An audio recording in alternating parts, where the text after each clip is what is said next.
Hindi raw nagbibiro at hindi raw nagbabanta si Vice President Sara Duterte sa pagtatalaga niya sa kanyang sarili bilang designated survivor. Karon lang ko nakakita og kanang ganing Vice President na ginapangita ang iyahang attendance sa tanan mga butang.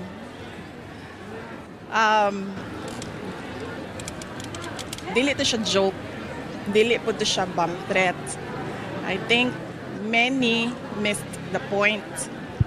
So, para sa ako, kung wala ka kasabot the first time, I don't think you deserve an explanation. Ang pagtatalaga ng bise sa sarili bilang designated survivor ang dahilan niya kung bakit hindi raw siya dadalo sa State of the Nation address ng Pangulo sa Lunes. Sa Amerika, ang designated survivor ay opisyal na hindi pinadadalo sa mahahalagang pagtitipon kung nasaan ang presidente at iba pang nasa line of succession. Walang ganitong konsepto sa Pilipinas.